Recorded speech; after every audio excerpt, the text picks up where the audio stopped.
اے لطیفہ عرض کیا ہے دیوبندیوں کے امام، اس کا نام اشرف علی تھانوی صاحب ہے، وہ اپنی کتاب فضائل یومیہ کے اندر 3 مقامات کے اوپر لکھا، میرے غوث الثقلین کا ایک دھوبی تھا، جب وہ مر گیا تو بعد میں اس دھوبی کو کسی نے خواب میں دیکھا تو پوچھا کیا بنا، تو کہنے لگے کچھ بھی نہیں.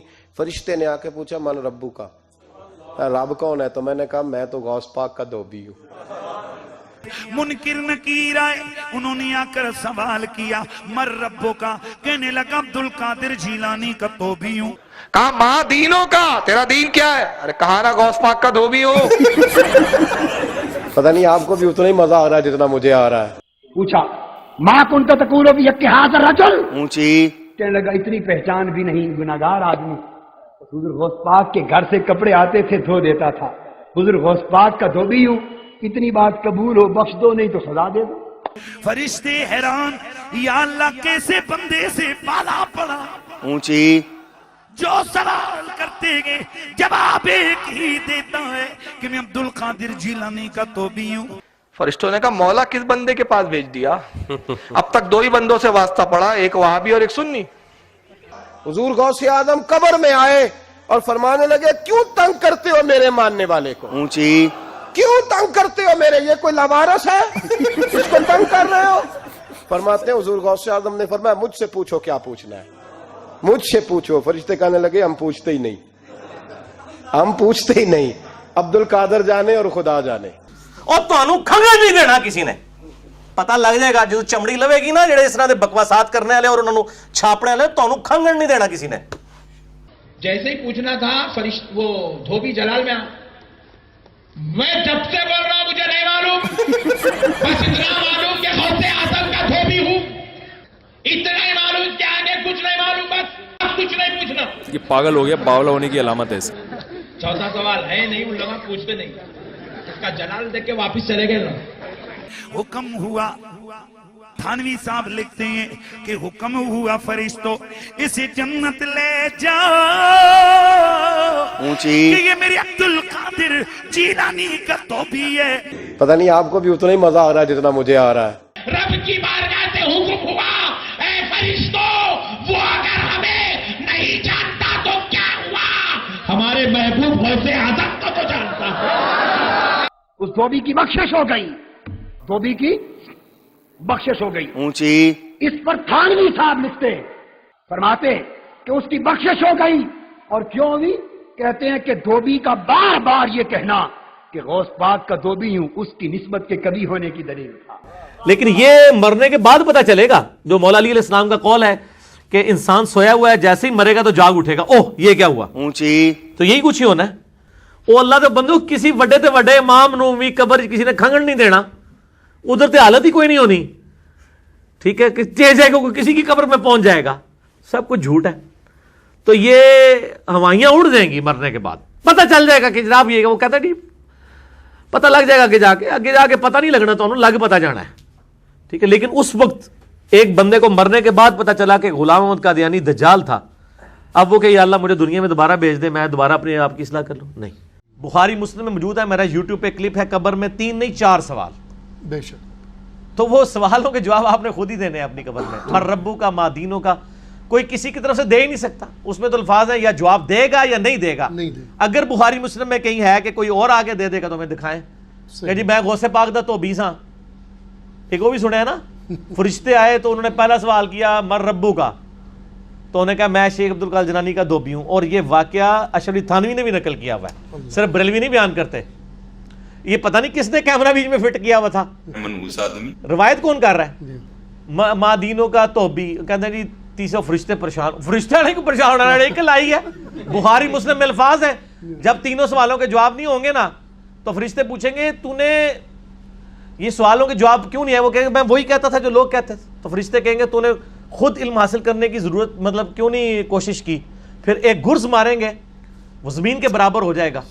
ٹھیک ہے نا، تو گرز مارن گے اللہ کو نہیں جاؤں گا نہیں، فرشتے اللہ کو ٹور گئے اللہ یہ کیڑا بندہ ہے. اوکھے ویلے بزرگ کام آتے ہیں، وہ بندہ تسی میرے والے کر دو نا، فرشتے تو چھڑ دو، فرشتے تو سرما بنا کے رکھ دیں گے ہوتا یار نہ کر. تو اللہ نے کہا نہیں ٹھیک ہے انہوں بخش دیتا گیا.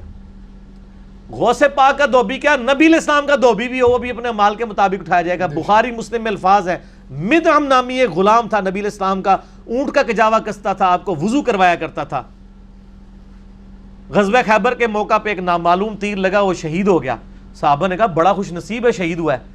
آپ فرمایا تم اسے شہادت کی خبریں اور یہ سنا رہے ہو، خوش نصیب ہے؟ اور میں دیکھ رہا ہوں کہ اللہ تعالیٰ نے اس پہ آگ کی چادر ڈال دی ہے، جو اس نے مال غنیمت کی ایک چادر چوری کی تھی. تو اسی غوث پاک دے تو بھی لے کے بیٹھے ہو اوکھے ویلے بزرگ کام آتے ہیں. اور کوڑ مارنے بند کر دو.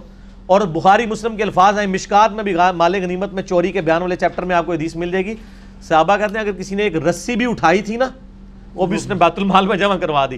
یعنی لوگوں نے کہا یہ رسی ہے نا، اس کی خیر ہے، اٹھا کے لے. یہ صحابی میں فرق ہے اور عام آدمی میں. جب ان کو حدیث پہنچتی تھی فوراً توبہ کرتے تھے. یہاں لوگ پورے پورے پلاٹ اڑپ کر جاتے ہیں لوگوں کے. جامع ترمذی میں حدیث ہے کہ سیدنا عثمان غنی رضی اللہ تعالیٰ عنہ علیہ السلام کے بارے میں آتا ہے کہ وہ جب کبھی قبرستان جاتے تو اتنا روتے کہ ان کی داڑھی آنسوؤں سے تر ہو جاتی. تو اصحاب پوچھتے کہ آپ کے سامنے جب جہنم کا ذکر ہوتا ہے آپ پہ اتنی خشیت طاری نہیں ہوتی، لیکن قبرستان میں قبر کے سامنے یہ معاملات آپ کے ساتھ کیوں ہوتے ہیں؟ تو انہوں نے کہا کہ میں نے نبی علیہ السلام سے خود سنا تھا کہ قبر آخرت کی منزلوں میں سے پہلی منزل ہے، جس کی یہ منزل پھنس گئی اس کی اگلی منازل مشکل ہو جائیں گی، اور جس کی یہ منزل آسان ہوئی اس کی اگلی منازل آسان ہوتی چلی جائے گی. یہ وہ شخص کہہ رہا ہے جسے 3 دفعہ جنت کی بشارت ملی ہوئی ہے. ہمارے پاس کوئی جنت کا ٹکٹ نہیں ہے اور ہماری بے پرواہی اپنے عروج کے اوپر ہے. اسی کو پنجابی میں کہا جاتا ہے نا، عقل نہ ہوئے تے موجیں ہی موجاں، عقل ہوئے تے سوچیں ہی سوچاں. جسے عقل نہیں ہوگی وہ موجیں مارے گا کیونکہ اسے پتہ نہیں ہے نا، لیکن جسے عقل ہوگی وہ سوچے گا کہ یار یہ معاملہ تو بڑا خطرناک ہونے والا ہے. صحیح بخاری میں حدیث ہے، نبی علیہ السلام نے فرمایا آپ ایک جگہ سے گزرے، کچھ اصحاب آپس میں یعنی ہنسی مذاق کرتے ہوئے ہنس رہے تھے، تو آپ کھڑے ہو گئے. آپ نے فرمایا جو کچھ میں جانتا ہوں نا، اگر تم جان لیتے تو بہت کم ہنستے، زیادہ رویا کرتے. بہت سیریس کیس ہونے والا ہے. صحیح مسلم میں حدیث ہے، آپ علیہ السلام فرمایا میں نے ارادہ کیا کہ میں اللہ سے دعا کروں کہ تمہیں عذاب قبر سنوا دے. دکھانے والی تو کہانی ختم سر، سنوا دے. لیکن مجھے ڈر ہوا کہ اگر تم نے عذاب قبر سن لیا تم اپنے مردوں کو دفنا نہیں چھوڑ دو گے، ایسی خشیت تم پہ طاری ہو جائے گی. لیکن یہ اللہ تعالیٰ نے سب کچھ پردے میں رکھا ہوا ہے سر. صحیح بخاری میں حدیث ہے کہ میت جو ہے وہ چارپائی پہ کلام کرتی ہے. نیک میت کہتی ہے مجھے جلدی جلدی میری جگہ کی طرف لے چلو، اور جو بری میت ہے وہ چیخو پکار کرتی ہے کہ مجھے کہاں لے کر جا رہے ہو. اور نبی علیہ السلام کے الفاظ ہیں صحیح بخاری میں کہ زمین و آسمان کی ہر مخلوق اس کی چیخیں سنتی ہے سوائے جنوں اور انسانوں کے، کیونکہ جنوں اور انسانوں کو اللہ تعالیٰ نے غیب کے پردے میں یہ چیزیں رکھی ہیں نا، اسی کے اوپر تو جنت ہے. ان الذین یخشون ربہم بالغیب لہم مغفرۃ واجر کبیر. جو لوگ بن دیکھے اپنے رب سے ڈرتے ہیں ان کے لیے مغفرت ہے اور اجر کبیر ہے. دیکھ کے تو سب نے مان لینا ہے. پھر سر اس سے بھی آگے اگر آپ چلے جائیں، صحیح بخاری میں یہ حدیث موجود ہے کہ جب میت کو سوالات کے جوابات نہیں آتے نا تو فرشتے اس سے پوچھتے ہیں کہ تجھے سوالات کے جوابات جو نہیں آئے یہ کیا معاملہ تیرے ساتھ ہوا؟ تو وہ کہتا ہے میں تو وہی کہتا تھا جو لوگ کہتے تھے، سن سنا کے سننی، ٹنی پڑھ پڑھا کے سننی نہیں. تو فرشتے کہتے ہیں تو نے خود پڑھ کے سمجھنے کی کوشش کیوں نہیں کی؟ پھر فرشتے اسے ایک گرز مارتے ہیں جس سے وہ زمین کے اوپر بالکل، جس کو کہتے ہیں نا پیرلل ہو جاتا ہے، زمین کے خاک بن جاتا ہے. اور اس کی جو گرز کی اگینسٹ اس کی چیخو پکار ہے اس کو جن و انس کے علاوہ تمام مخلوقات سنتی ہیں. اگر یہ سن لیں تو ظاہر ہے یہ تو پھر انسان کے بچے نہ بن جائیں. یہ اللہ نے پردہ رکھا ہے، ورنہ تو آپ بڑے بڑے بزرگوں کو دفنا کے نکل رہے ہو نا، ان کے پردے جو ہے نا وہ جنازہ یعنی اس قبرستان کے گیٹ تک پہنچتے ہوئے ساری بزرگی کھل گئی ہو، دلال کی بات پیچھے سے آ جائے یار نہ کر. ٹھیک ہے، لوگ ایسے بزرگی کا دعویٰ بھی پھر چھوڑ دیں گے، وہ ڈرتے رہیں گے نا. تو یہ اللہ نے پردے رکھے ہوئے. منحوس آدمی